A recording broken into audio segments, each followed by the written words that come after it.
everyone, a very warm welcome to Desire Rise YouTube channel. Friends, we are going to start with today's news.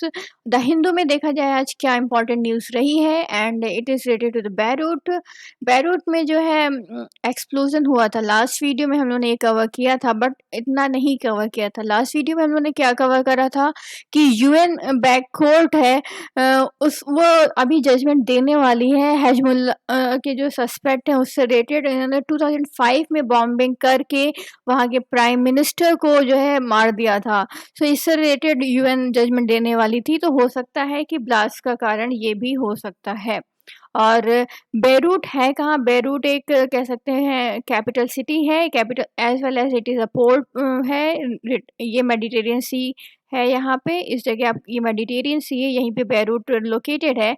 And जो Lebanon है it is surrounded. जो being a UPSC aspirant आपको और भी चीज़ें पता होनी चाहिए। अगर बेरूट में एक्सप्लोजन हुआ है तो लेबनान जो है किस किस कंट्री से सराउंडेड है। सो ये सीरिया से सराउंडेड है और इसराइल से सराउंडेड है। ये ऐसा क्वेश्चन जो है यूपीएससी पूछता है, इसीलिए इस पे फोकस करना ज़रूरी है। ओके, अदर थिंग्स हैं जो चीज़ हमें इतना इम्पोर्टेंट नहीं है बट फिर भी कभी कभार होता है कि एमसीक्यूज वगैरह में कुछ रीजंस जो हैं वो पूछ लिए जाते हैं, तो ये तो इम्पोर्टेंट है from the prelims point of view. Okay, और चीज़ें हम देख लेते हैं। देखो, जो ब्लास्ट हुआ है वो बहुत ही मैसिव था। अम, और जिन लोगों ने वीडियो देखा होगा, एक वीडियो चल रहा था सोशल मीडिया साइट्स वगैरह पे कि किस तरीके से पूरी बिल्डिंग ही उड़ गई। ओके, एकदम पूरा एक्सप्लोजन था वो बहुत बड़ा सा। सो रीज़न ये दिया जा रहा है कि एक वेयर हाउस में फर्टिलाइज़र्स रखा था और अमोनियम नाइट्रेट वगैरह होता है फर्टिलाइज़र वगैरह में, और इस पे इतना प्रोटेक्शन मेजर्स नहीं लिए गए थे, सेफ्टी मेजर्स नहीं लिया गया था। लगभग 2750 टन का जो है जो फर्टिलाइज़र्स और अमोनियम नाइट्रेट था वो ब्लास्ट हो गया, और इसी कारण इतना जो है लगभग 135 लोग मर गए और 5000 लोग इंजर्ड हो गए। ये तो हो गए कह सकते हैं लोग मरे, और जितना नुकसान हुआ है वहाँ की रोड्स, स्ट्रीट्स, कार्स वगैरह, उसका तो चीज़ ही अलग है। ओके, अब देखते हैं कि क्या चल रहा है लेबनान में। वहाँ पे पुअर गवर्नेंस को लोग बोल रहे हैं रीज़न। एक कह रहे हैं कि इकोनॉमिक प्रॉब्लम्स भी बहुत सारी हैं। पुअर गवर्नेंस में क्या है कि जो लेबनानीज़ हैं ज़्यादातर ब्लेम कर रहे हैं कि जो वहाँ के लीडर्स हैं ज़्यादातर करप्शन और पुअर गवर्नेंस को उसको टैकल नहीं कर पा रहे हैं, इस वजह से ये ब्लास्ट हुआ। और हेल्थ सिस्टम तो अभी जब पूरे वर्ल्ड में जो है एक बहुत ही वर्स्ट सिचुएशन पे है, तो लेबनान में भी कोरोना वायरस के कारण लोग वहाँ पे डिफ़िकल्टीज़ फेस कर रहे हैं। Okay, so it defaulted on sovereign डेब्ट अर्लियर दिस ईयर लेबनान है। एंड लेबनान में क्या है कि ज़्यादातर जो ये देखो ये बैरूट है, यहाँ पे ये पोर्ट डिस्ट्रिक्ट है, तो यहाँ पे ये फ्लैटेंड हो गया है और इसके कारण इंपोर्ट होना मुश्किल हो गया है। एंड ये सारी सिचुएशन है, और साथ ही साथ क्या है कि जो वहाँ पे पॉवर्टी है वो बढ़ गई है। लगभग 50% ऑफ द पॉपुलेशन जो है उसमें बीपीएल में, वहाँ पे बीपीएल जैसा कॉन्सेप्ट नहीं है बट हाँ वो लोग पॉवर्टी लाइन के अंदर में हैं। एंड सेवरल इकोनॉमिक क्राइसिस है ignited mass protests in the recent months. Okay, so Lebanon is quite important, and poor governance, corruption, as well as the dismantling of the ports, and um, which led to the disabling of the imports.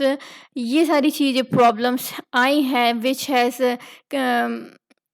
created the problem and led to the people to I think so that's why the blast has occurred. Other reason was that कि जो है यहाँ पे जो है जो ये Hezbollah वगैरह को जो जजमेंट देना था उसके कारण भी ये सब हुआ है। So moving on to the next topic, और इसमें हम लोग जो हैं कवर करने वाले हैं MP should not gate GI tag for basmati rice. Okay, so GI tag basmati rice का अभी तक कौन कौन से स्टेट इंजॉय कर रहे हैं, पहले ये चीज़ देख लेते हैं। देखो, पंजाब है, ये जीआई टैग एंजॉय करता है बासमती राइस का। फिर हो गया हिमाचल प्रदेश, उत्तराखंड हो गया, एंड दिल्ली हो गया, इसके बाद जो है western part of the UP. Okay, ये जो है as well as the selected district of Jammu and Kashmir है। सो ये 1 2 3 4 5 6 लगभग ये जो 6 स्टेट्स हैं, they enjoy the GI tag of basmati rice. Okay, ज़्यादातर आप देखो तो ये नॉर्दर्न बेल्ट ऑफ इंडिया में ही ये हैं। ओके, अब क्या है कि एमपी जो कि सेंट्रल बेल्ट ऑफ इंडिया है, इस ये भी रेज कर रहा है क्वेश्चन कि इसको भी जीआई टैग मिल जाए, और कुछ डिस्ट्रिक्ट्स सेलेक्ट कर लिए हैं जिसके अकॉर्डिंग एमपी वांट्स कि उसे जीआई टैग मिले। ओके, अब देखो जो ये बासमती राइस है, लगभग इंडिया जो है एक्सपोर्ट करती 33,000 crore of the every year. Okay, basmati rice. और ये जो जीआई टैग है, अगर ये किसी प्रोडक्ट को मिल जाता है तो उसका जो इंटरनेशनल मार्केट में जो डिमांड है वो जो है इंक्रीज़ हो जाता है, क्योंकि जीआई टैग एक डेफिनेट कैरेक्टरिस्टिक्स पर ही मिलता है, एक डेफिनेट क्वालिटी पैरामीटर्स पे भी मिलता है। तो ये बोलना है कि अगर एमपी जो है, जो कि सेंट्रल बेल्ट पे है, उसको अगर जीआई टैग मिल गया तो बहुत सारी प्रॉब्लम्स है। देखो जो जीआई टैग है बासमती राइस का क्यों मिला है, पहले तो ये समझो कि फिर उसके बाद एमपी को क्यों नहीं मिलना चाहिए, हम लोग इस पे आएंगे। जो देखो बासमती राइस है, उसमें जब बहुत लोगों के घर में पकाया जाता ही होगा, तो एक अलग तरीके की खुशबू आती है, पूरा घर महक उठता है। ओके, ऐसा होता है बासमती राइस। सो उसका एक अरोमा जो होता है, एक क्वालिटी जो होती है, एक लंबा सा होता है बासमती राइस अगर देखा जाए, और डेली यूज़ में छोटा सा भी आता है, बट जो वो उसकी देखो उसमें अरोमा बहुत ही अच्छा होता है, क्वालिटी बेस्ट होती है, और उसका जो टेस्ट है वो सभी राइस से एकदम ही डिफरेंट होता है। तो और ये जो एरोमा है, उसका क्वालिटी है, और उसका जो टेस्ट है, वो ज़्यादातर उसकी किस पे, सॉइल पे डिपेंड करता है। ओके, सो ये ज़्यादातर जो है foothills of the Himalayas, Indo Gangetic plains वगैरह में ही ये इसकी कह सकते हैं कि ये उगाया जाता है। ओके, अब अगर इसको एमपी जो कि सेंट्रल बेल्ट ऑफ इंडिया में आता है, यहाँ पे करेंगे तो या उसकी जो कैरेक्टरिस्टिक्स हैं, उसकी जो क्वालिटी है, वो थोड़ा-सा डिफरेंट आ जाएगी, और फिर वो इंटरनेशनल मार्केट में गया तो कह सकते हैं जो जिस लिए बासमती राइस जाना जाता है ऑल ओवर वर्ल्ड, तो वो चीज़ कहीं हैम्पर होने लग जाएगी। तो इसीलिए सब बोल रहे हैं कि एमपी को नहीं मिलना चाहिए, और अगर एमपी को मिला तो पाकिस्तान भी ऐसे एडवांटेजेस उठा सकता है लेने के लिए। अब जो ये जीआई टैग है, इसको समझ लेते हैं। Geographical indication of good, registration and protection act 1999। तो जो भी एक कोई भी प्रोडक्ट है, एक स्पेशल क्वालिटी, एक स्पेशल पैरामीटर लेके आता है, तो और वो रजिस्ट्रेशन करवाना चाहता है, तो उसको जीआई टैग पैरामीटर्स चेक करे जाते हैं, और उसके अकॉर्डिंग उसको उसके अकॉर्डिंग उसको जीआई टैग मिल जाता है। ओके, और it can be issued for agricultural goods and as well as the वहाँ रीज़न कौन सा, लोकेलिटी कैसी है, कैरेक्टरिस्टिक्स कैसी, एट्रीब्यूट्स उसमें कैसे हैं, किस जोग्राफिकल ओरिजिन से है, तो इस चीज़ पे बेसिस पे उसको मिल सकता है। Okay, so these are the things are there, and now we are going to move on to the other topic, books not bullets in Jammu and Kashmir. So Jammu and Kashmir में अब अराउंड 1 ईयर हो गया है, and after 1 year we are going to see क्या changes आ रहे हैं। कल भी हम लोगों ने कवर करा था, उसके पहले भी कवर किया था, आज भी कर लेते हैं। सो न्यूली कार्व्ड आउट यूटी है of Jammu and Kashmir and Ladakh, बहुत सारे एवेन्यूज़ ओपन हो गए हैं लोगों के लिए। और बिफोर August 5 क्या होता था, स्कूल्स बर्न कर दिए जाते थे, एजुकेशनल इंस्टीट्यूशन वगैरह और स्कूल्स ये सब बर्न कर दिए जाते थे, एक रिचुअल तरीका हो गया था ये चीज़, स्कूल जला देना। सो लास्ट ईयर क्या है, ये सब चीज़ें जब हुई तो चिल्ड्रन तो बहुत ज़्यादा एक एजुकेशन बहुत ज़्यादा हैम्पर होने लग गई। So children teacher and educational departments जो है अब जब ये सब 370 35 पे हट गया, एक थोड़ा सा एक स्टेबिलिटी आने की कोई लाई जा रही है, तो एजुकेशनल डिपार्टमेंट्स और चिल्ड्रन टीचर्स इन सभी की रिस्पॉन्सिबिलिटी बनती है कि वो कंधे से कंधा मिला के चलें और इस चीज़ में जो है सहयोग करें कि चीज़ें नॉर्मल तरीके से चलती रहें। Okay, so education system in the state has change and the centre has taken up the key challenges, जिससे कि क्वालिटी और इक्विटी और एक्सेस टू एजुकेशन, ये 3 चीज़ें, क्या-क्या? क्वालिटी हो गया, ओके, इसके बाद इक्विटी, सबको समानता से जो है एजुकेशन मिलती रहे, एज़ वेल एज़ एक्सेस, माने किसी को प्रॉब्लम ना आए एजुकेशन रीच करने में, मीन्स एजुकेशन लेने में। तो इस तरीके की चीज़ों पे, इन पैरामीटर्स पे ध्यान देना होगा। एंड इसी कारण क्या है, बहुत सारी चीज़ें, बहुत सारे चेंजेस लाए जा रहे हैं अब यहाँ पे जम्मू एंड कश्मीर एंड लद्दाख में। ये उसमें क्या है कि central university in Ladakh has been granted, okay. अब लद्दाख में क्या है, सेंट्रल यूनिवर्सिटी आएगी। University will be a landmark, एक क्वालिटी एजुकेशन प्रोवाइड करा जा सके केवल लद्दाख के लोगों के लिए ही नहीं, बल्कि हिमाचल प्रदेश वगैरह लोगों के लिए भी वो यूनिवर्सिटी बहुत अच्छी रहेगी, जो कि सेंट्रल यूनिवर्सिटी टोटली गवर्न, जो सेंट्रल गवर्नमेंट के रूल्स के अकॉर्डिंग ही चलती है। तो लद्दाख और हिमाचल प्रदेश एकदम पास पास ही हैं, तो हिमाचल प्रदेश के लोग भी लद्दाख जाके एजुकेशन ले सकते हैं in a central university. So university campus will have centre for Buddhist students भी वहाँ पे, जो कि ज़्यादातर लोग बुद्धिस्ट हैं, तो इसीलिए बुद्धिस्ट स्टूडेंट के लिए भी कैंपस होगा। उन्हीं के अकॉर्डिंग कोर्स भी लाया जा सकता है, जो बहुत सारे सेंट्रल यूनिवर्सिटीज़ में अभी भी चलता है बुद्धिस्ट लोगों के लिए। And to ensure universalisation of education हो सके, राइट टू एजुकेशन एक्ट 2009 जो है अब जम्मू एंड कश्मीर में ला दिया गया है। पहले जम्मू एंड कश्मीर में RTE एक्ट नहीं लागू हो सकता था, जस्ट बिकॉज वहाँ पे जो है वहाँ की लेजिस्लेटिव असेंबली को पास करना था ये चीज़ें, जो कि उन्होंने पास नहीं करी थी। एंड कैपेसिटी बिल्डिंग हो सके, एजुकेशन इंफ्रास्ट्रक्चर डेवलप हो जाएगा, करिकुलम रिफॉर्म चेंजेस लाएंगे। अब जैसा कि होल इंडिया में करिकुलम चल रहा है, वैसा जम्मू एंड कश्मीर में भी लाने की कोशिश करी जाएगी, इवन इम्प्लीमेंट भी कर दिया जाएगा।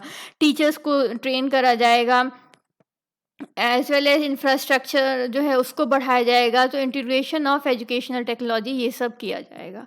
तो जम्मू एंड कश्मीर में आप देख सकते हैं कि बहुत चेंजेस आने वाले हैं, infrastructure wise as well as curriculum wise and teacher training programme wise, ये सारी चीज़ें, बहुत चीज़ें आ जाएंगी।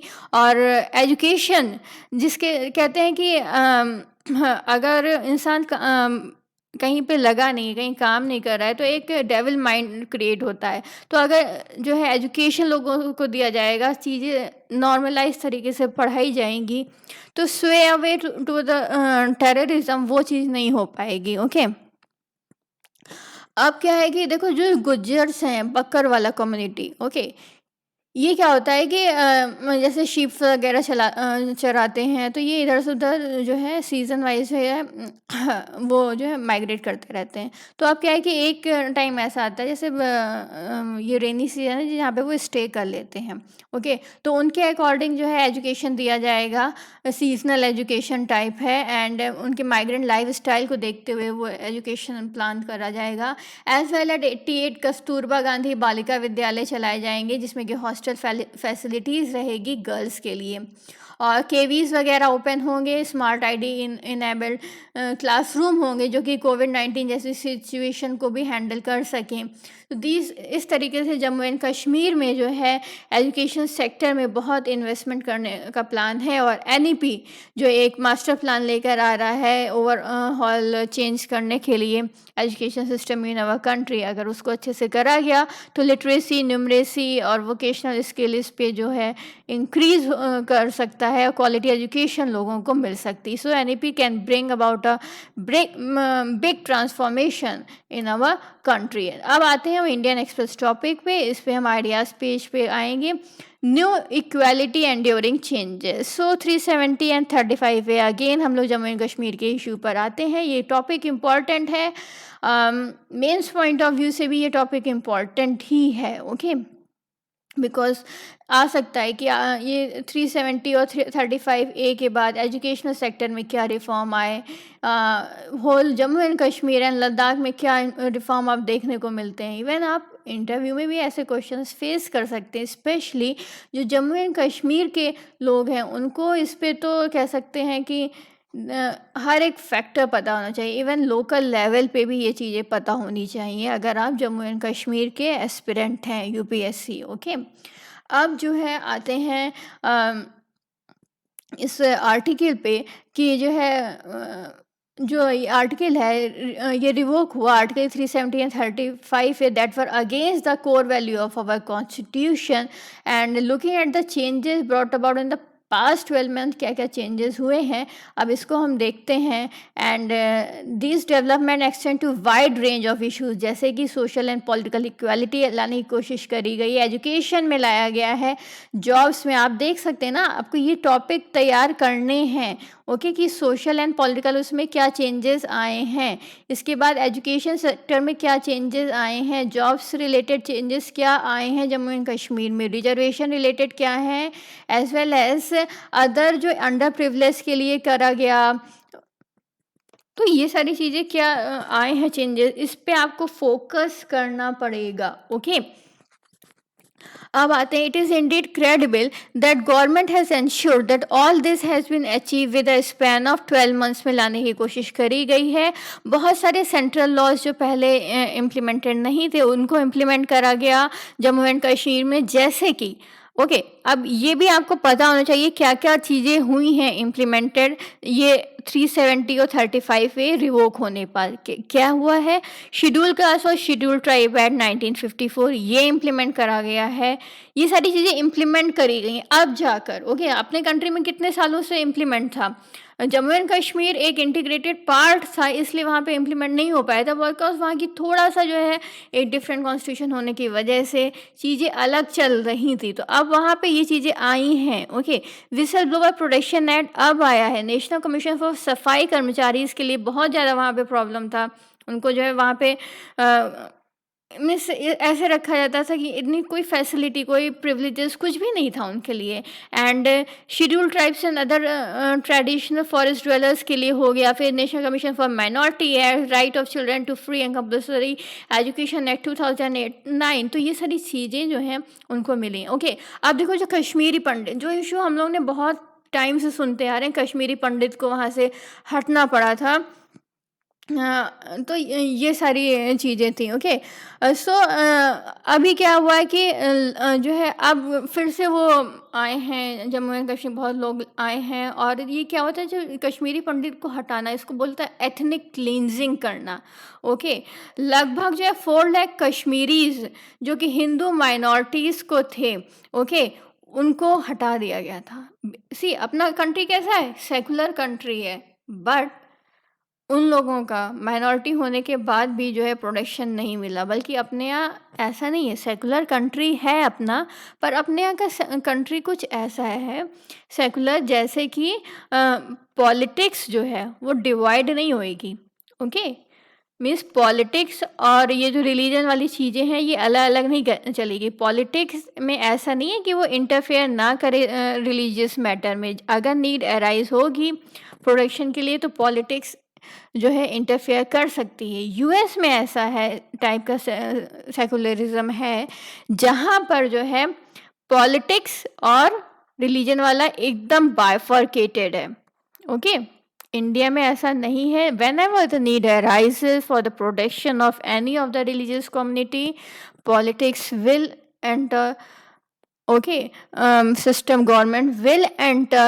पॉलिटिक्स को यहाँ पे टर्म नहीं, पॉलिटिक्स नहीं, यहाँ पे government will enter to secure the privileges of those section जो कि हैरेस करे जा रहे हैं। ओके, तो इस तरीके का सेक्युलरिज्म अपने इंडिया में है। तो ये कश्मीरी पंडित की जब एथनिक क्लींजिंग हो रही थी अपने गवर्नमेंट ने कुछ नहीं कर पाई। Okay, these were the things were there and लगभग 40 अब क्या है कि जब ये लोग वापस लौट कर आए हैं तो बहुत लोगों को जॉब्स मिल गई है, एम्प्लॉयमेंट मिल गया है, and also over 20,000 refugees from west Pakistan जो कि एलियंस की तरह ट्रीट करे जाते थे, अब जो है उनको राइट्स मिलने लग गया है, डोमिसाइल स्टेटस मिल गया है, फाइनेंशियल असिस्टेंस मिल गई है। देखो डोमिसाइल स्टेटस मिलना बहुत ज़रूरी है, क्योंकि बहुत सारी स्कीम्स होती हैं या फिर कह लें लोकलाइट्स जॉब्स ऐसी होती हैं जहाँ पे डोमिसाइल स्टेटस की डिमांड होती है। तो अगर डोमिसाइल स्टेटस नहीं होगा तो प्रॉब्लम्स क्रिएट होंगी। ओके, अब हम जो है देखते हैं कि जो राइट टू इंफॉर्मेशन एक्ट हो गया, सीवीसी हो गया, जो कि करप्शन वगैरह के चीज़ों को देखता है एट हाई लेवल, तो ये सब चीज़ें अब इंटरफेयर कर सकती हैं। As well as the cat, ये चीज़ें अब इंटरफेयर कर सकती हैं जम्मू एंड कश्मीर एंड लद्दाख में easily. 8 milestones in the journey of Ram temple, topic important है, आ सकता है जीएस पेपर 1 में। थोड़ा सा जो है इसका हम देख सकते हैं कि कैसा रहा, कैसे चीज़ें आई। ओके, सो 1850 में 8 में चीज़ें होना शुरू हो गई। 1858 में क्या हुआ, पूजा होना लगी ऑन द प्रेमाइस। ओके, ऐसे देखो ये चीज़ ऐसे एकदम नहीं आएगी, ऐसे चीज़ें अलग एंगल पे आ सकती हैं। Being a secular country Ram temple वगैरह करना, तो इस तरीके से क्वेश्चंस बन सकते हैं कि कितना फीसिबल है, तो ये सारी चीज़ें हैं। ओके, ये ऐसे क्वेश्चंस बनेंगे, पर आपको चीज़ें पता होनी चाहिए, बिकॉज कभी कभार क्या होता है कि इंटरव्यू में कुछ क्वेश्चन ऐसे पूछ लिए जाते हैं जिसमें आपको थोड़ा बहुत फैक्ट्स की इंफॉर्मेशन होनी चाहिए। ओके, इवन अगर आप वेल अवेयर सिटीज़न हो तो आपको इस टॉपिक को अच्छे से समझना पड़ेगा। ओके, जिससे कि आप कहीं पे फूल ना दिखो, बस इतना है, इसीलिए हम लोग ये कवर करने वाले हैं।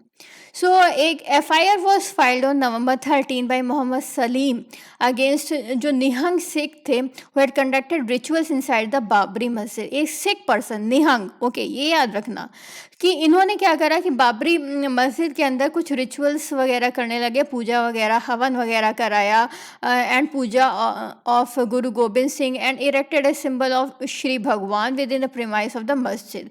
तो एक मोहम्मद सलीम है, उन्होंने एफआईआर दर्ज करा दी। सो डिस्प्यूटेड राइट्स हुए, led to the British building a 7 foot high wall बनाई ब्रिटिश ने एंड सेपरेट कर दिया place of worship for Hindu and Muslim. फिर आते हैं हम 1885 में, केस फॉर द टेम्पल आया। Raghubar Das who identified himself as the mahant, उन्होंने क्या करा, चबूतरा बनाना शुरू कर दिया इन द आउटर कोर्ट, या जो बाहर का जो आंगन टाइप का है वहाँ पे एक चबूतरा उन्होंने ऐसे बनाना शुरू कर दिया। एंड इसके बाद क्या हुआ, इन्होंने फाइल करा suit in the Faizabad civil court against the जो सेक्रेटरी ऑफ स्टेट है for India in council, seeking permission कि वहाँ पे एक टेम्पल जो है बन सके। सो उनका केस जो डिसमिस कर दिया गया। इसके बाद क्या हुआ कि राइट इन 1934 हुआ, led to the demolition of the portion of the structure which the British rebuild. माने जो ये 7 फुट वॉल बनाया था, तो ये चीज़ जो है पूरा जो है डिमोलिश हो गया। इसके बाद आते हैं 1949 में, एक आइडल्स जो है वो एकदम से उभर के आई। लोगों ने कहा कि जो है श्री राम जी जो है वहाँ प्रकट हो गए हैं, ऐसी चीज़ें निकल कर आई। सो हुआ क्या कि अभिराम दास, एक हिंदू प्रेस्ट, ने क्लेम करा कि जो है Abhiram Das, name easy to learn. Okay, Shahrukh के बेटे का क्या नाम है? ओके, अभिराम दास, अभिराम, तो जो है इजी है एंड ये नाम याद रखना।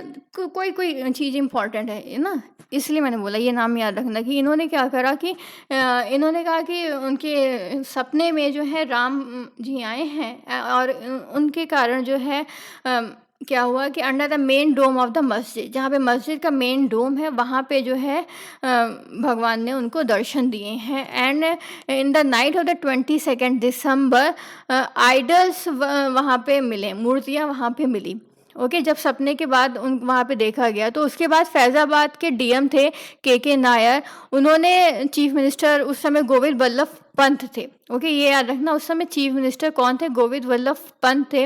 उन्होंने क्या करा कि उन्होंने ये रिपोर्ट करा कि ऐसा नहीं है कि उस सपने में आने के कारण वहाँ पे आइडल दिख गई है, भगवान अपने आप प्रकट हो गए हैं, बल्कि कुछ ग्रुप ऑफ हिंदूज जो है वहाँ पे उन्होंने प्रेमाइस में एंटर करा और उन्होंने वहाँ पे जाके जो है आइडल रख दिया। तो एफआईआर फाइल्ड हुई, गेट्स जो है वहाँ पे लॉक लग गया और सिटी मजिस्ट्रेट के उसमें जो ये प्रॉपर्टी अटैच कर गई कि वो वो उसका सुपरविज़न करेंगे। तो एक बहुत लॉन्ग बैटल स्टार्ट हो गई। फिर क्या हुआ, 1989 में आते हैं, तो यहाँ पे विश्व हिंदू परिषद है, जो कि ये एक ऐसी ग्रुप है जो कि अपने रिलीजियस टोन के लिए ही जाना जाता है। ये अपने हिंदुत्व के लिए ही, इस पे अगर इनको इलेक्शन भी लड़ना है तो ये इसी पे ही ये करेंगे। ओके, सो इसने क्या करा कि push the case of Ram temple sensing the PM. उस समय राजीव गांधी जो है पीएम थे, और ये बोफोर्स स्कैंडल वगैरह में ये फंसे हुए थे। तो अब क्या हुआ कि विश्व हिंदू परिषद ने जो है राम टेम्पल का जो है कॉज जो है ये अपना हिंदुत्व आइडियोलॉजी के उसमें जो आकर जो है एक प्रेशर सा क्रिएट करने लग गए। अब राजीव गांधी जी उस समय पीएम थे, उनके ऊपर प्रेशर था, बोफोर्स स्कैंडल और अदर इश्यूज उनके ऊपर चल रहे थे। सो इसी की आड़ में उन्होंने क्या करा, विश्व हिंदू परिषद ने फाउंडेशन स्टोन जो है लेइंग सेरेमनी वो कंडक्ट करा दी। बट हुआ क्या कि Lucknow bench of Allahabad court, देखो यूपी में जो है मेन बेंच है इलाहाबाद कोर्ट, बट उसकी जो सब्सिडरी बेंच लखनऊ भी है। Okay, so Lucknow bench of Allahabad court उसने क्या करा कि जो है एक स्टेटस को लगाए, जैसा का तैसा है वैसा वो बना रहा है। मीन्स जो लेइंग फाउंडेशन लेइंग सेरेमनी तो हो गई, पर अब जो है वो चीज़ वैसी बनी रहे, कोई चीज़ डिमोलिश ना करी जाए। अब इसके बाद क्या हुआ कि विश्व हिंदू परिषद ने कार सेवक लगा दिए गए। ओके, कार सेवक वो लोग जो वहाँ के मंदिर के कंस्ट्रक्शन के लिए जो है डिज़ाइन वगैरह कर रहे थे, पत्थर वगैरह काट रहे थे, वो कार सेवक होते हैं। और शिलान्यास उन्होंने ऑर्गेनाइज कर लिए ग्रुपों के। And government allowed VHP to go ahead. तो उस समय गवर्नमेंट ने कह दिया ठीक है, जैसा चल रहा है चलने दो, आपको करना है तो करो। बट क्या हुआ, धीरे धीरे कम्युनल टेंशन जो है, जो कि कार सेवक जो है मंदिर में नहीं, बाहर प्रेमाइस वगैरह में काम कर रहे थे, तो इसलिए किसी को कोई प्रॉब्लम नहीं, क्योंकि ओके। अब देखते हैं जो कम्युनल टेंशन है धीमे धीमे बढ़ती चली गई। Centre and state government try to get VHP leader, जो शिलान्यास है वो डिस्प्यूटेड साइट्स के बाहर ही चलता रहे। ओके, सो ये सब चीज़ें थी। अब क्या हुआ, इसके बाद क्या हुआ हम लोग देखते हैं। 1989 तक तो हम लोग आ गए। सो जो मेन एंट्रेंस है जो, so on November 19 VHP leaders dug a pit, एक गड्ढा बनाया जिससे कि सिंह द्वार जो मेन एंट्रेंस होता है on the disputed land to place a brick as a foundation. तो उस समय जो है वो नींव रख दी गई। अब आते हैं हम 1919 की अडवाणी यात्रा। सो 1989 में क्या हुआ, बीजेपी जब in its national executive in Palampur Himachal Pradesh decide करा कि पार्टिसिपेट करते हैं राम जन्मभूमि मूवमेंट में, एंड फॉर्मली उस समय adopted Hindutva as its ideology. तो 1989 में जाके जो है बीजेपी ने हिंदुत्व आइडियोलॉजी जो है वो अडॉप्ट कर ली। ओके, अब इसके बाद क्या होता है कि Lal Krishna Advani decided to launch a yatra, कि वो सोमनाथ टेम्पल से लेकर जो है अयोध्या तक अपनी टोयोटा उसमें जाएंगे और लोगों को एजुकेट करेंगे अबाउट द मूवमेंट।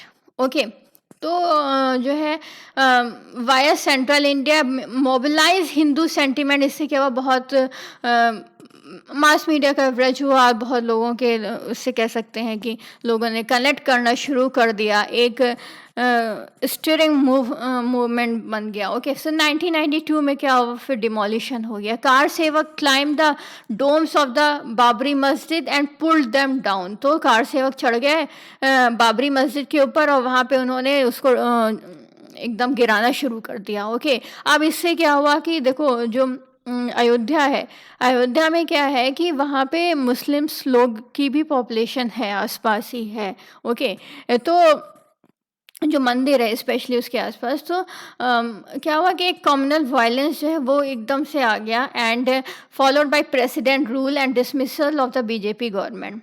ओके, तो उस समय फिर जो है बीजेपी गवर्नमेंट वो गिर गई in UP, MP, Rajasthan and Himachal Pradesh. अब क्या हुआ कि एक इस तरीके से अब धीमे धीमे जो है बीजेपी एक नेशनल पार्टी बन के prominent political party replacing the Congress, ऐसे ये बन के उभर गई। तो ये सब होने पे डिमोलिशन ऑफ द मस्जिद होने पे कहाँ-कहाँ पे यूपी गवर्नमेंट गिर गई, वो यूपी में हटा डिसमिस कर दिया, प्रेसिडेंट रूल यूपी में लग गया, एमपी में लग गया, राजस्थान में लग गया as well as Himachal Pradesh में। तो यहाँ पे 4 जगह प्रेसिडेंट रूल लग गया just because of this demolition. Okay, अब आते हैं गोधरा ट्रेन टॉर्चिंग। बहुत लोगों ने इसके बारे में अपने नियर डियर वंस से सुना ही होगा कि किस तरीके से वायलेंस हुआ था and an attack on the train carrying car sevaks लेके जा रही थी ट्रेन, और एकदम से क्या हुआ कि उनके ऊपर अटैक हो गया रिटर्निंग फ्रॉम अयोध्या। वो लोग अयोध्या से रिटर्न कर रहे थे and 27 left, 59 dead. Okay, in Godhra Gujarat means उस समय सिचुएशन इतनी वर्स्ट थी जब ये गोधरा वाला हुआ कि कोई भी एक नॉर्मल पर्सन ट्रेन से जा रहा था कि उससे पहले ही पूछा जाता था कि तुम कौन हो, तुम किस उससे बिलोंग करते हो। ओके, तो इस तरीके से जो है अगर उसने बता दिया कि वो हिंदू है, ओके, तो उसको डायरेक्टली जो है मार दिया जाता। तो इवन बहुत लोगों ने डिस्गाइज करना शुरू कर दिया कि वो लोग सिख वगैरह हैं या फिर किसी और कम्युनिटी को बिलोंग करते हैं जिससे कि उनकी जान बच सके। ओके, तो आप लोग अगर किसी को जानते हो सुनना, ऐसा ही हुआ था। Okay, and starting from the following day Gujarat was engulfed in one of the worst riot of independent India in which more than 1,000 people died, mostly Muslims। Okay, तो ये सारी चीज़ें थी। तो क्या हुआ, पहले तो ये हिंदू लोग मारे गए, इसके बाद क्या हुआ कि जब हिंदू लोग मारे गए इसके बाद मुस्लिम्स ने भी करा था चीज़ें एंड मुस्लिम्स को पकड़ के मारा गया था। तो बहुत लोगों ने अपने आप को हाइड करना शुरू कर दिया था। जैसे हिंदू ने अपने आप को बचाना शुरू करा था, ऐसे मुस्लिम्स ने अपने आप को बचाना शुरू करा कि उनकी जान ना चली जाए। ओके, ऐसी चीज़ें हो रही थी, और वो भी कैसे, अपने सेकुलर इंडिया में ऐसी चीज़ें हो रही थी। ओके, 2019 का जजमेंट आता है रंजन गोगोई। ओके, ये ध्यान रखना, Ranjan Gogoi rule the entire disputed land should be handed over, एक ट्रस्ट को दे दी जाए जो मॉनिटर करेगी construction of the Ram temple, archaeological society of India, other evidence वगैरह। इससे देखा गया कि जो डिस्प्यूटेड लैंड है ये जो है डिवाइड करी जाएगी 3 पार्ट्स में, जिसमें कि रामलला विराजमान रहेंगे, एक में सुन्नी वक्फ बोर्ड का आएगा, एक में निर्मल अखाड़ा को दिया जाएगा। सो 2019 का judgement led the foundation of the bhoomi pooja function on Wednesday, जो कल हुआ। Okay, so these were the things were there and thank you for watching.